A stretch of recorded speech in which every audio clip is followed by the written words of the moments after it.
ஹெச்ராஜாயா அப்படி பேசிக்கிட்டு இருக்கும் போது அந்த பக்கம் அப்படியே கவலை தோஞ்ச முகமா நம்ம மாசு ஐயா உட்காந்துருந்தாங்க. அண்ணாச்சி என்னத்துக்கு இப்படி உட்காந்துருக்கி அப்படின்னு கேட்டா, ஐயா அந்த நீட்டு தேர்வு எப்போ வந்துச்சு அப்ப இருந்தே ஒரே கவலையாத்தாயா இருக்கு எனக்கு. புள்ளக்காடு கம்மலை கல்ட்ட சொல்லுதாக, அதை கல்ட்ட சொல்லுதாக, பரிச்சு எழுத போன பாடா படுத்துதாகயா சை அப்படின்னு வேசனப்பட்டார்லா. நீட்டு வந்த நாள் முதலே குளறுபடிகள் தான். கடந்த ஆண்டு கூட உச்சநீதிமன்றத்தின் பல்வேறு கண்டனங்களுக்கு உள்ளாகியது.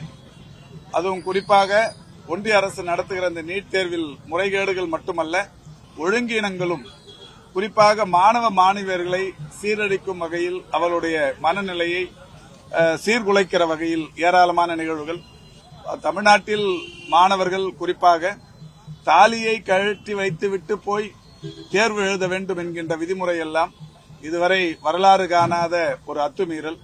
இன்றைக்கு மாணவிகளின் தாலியை கழட்டி வைத்துவிட்டு வர வேண்டும் என்று சொல்வதும், ஒரு சென்டரில் பார்த்தேன், கணவனே அவருடைய மனைவியின் தாலியை கழட்டிவிட்டு சென்டருக்குள் அனுப்பி வைக்கிற ஒரு மிகப்பெரிய துர்பாக்கிய நிலை இன்றைக்கு ஏற்பட்டிருக்கிறது. நேற்றைக்கு பாரதிய ஜனதா கட்சியின் முன்னாள் தலைவர் மரியாதைக்குரிய அம்மையார் கவர்னராக பணியாற்றிய தமிழிசை அவர்கள் நீட்டாக நடந்து கொண்டிருக்கிறது என்கின்ற வகையில் ஏதோ புலமை மிக்க வார்த்தைகளை சொல்லிவிட்டு சென்றிருக்கிறார். நீட் என்பதே இவர்களால் தான் வந்தது என்பது நாடறியும். நீட்டு தேர்வினால் இன்றைக்கு 40க்கும் மேற்பட்டவர்கள் உயிரிழந்திருப்பது என்பதும் நாடறியும். நீட்டு விலக்குக்கு மாண்புமிகு தமிழ்நாட்டின் முதலமைச்சர்கள் எடுத்துக் கொண்டிருக்கிற நடவடிக்கைகளையும் நாடறியும்.